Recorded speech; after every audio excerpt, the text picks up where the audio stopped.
Celebrating the class of 2026, elementary and middle schools across the Beaufort County School District are welcoming soon-to-be graduates back to their former schools for a special graduation walk. Here at Michael C. Riley Elementary School, cheers fill the hallways as graduating seniors from Bluffton and May River High Schools return to where their educational journeys first began.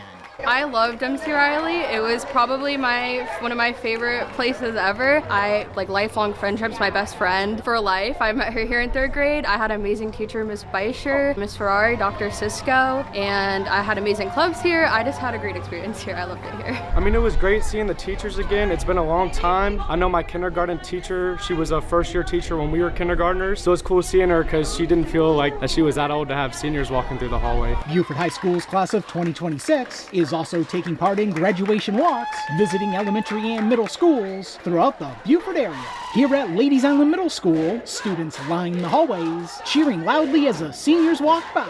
It feels so surreal when you walk around and you see everyone. Even though the kids got a lot taller, a lot bigger, it's amazing going in there. It was a lot of reminiscing. I have friends here, I have family here, and it was very cool to see them go through the middle school that I went to, knowing that they're about to go to the high school that I'll go to. It's very fun. It's just kind of crazy to be back. It's been about 4 years. It also just shows really what you accomplished over the years. Congratulations to all the Beaufort County School District graduates. We're graduating! For the Beaufort County School District, Ron Lopes.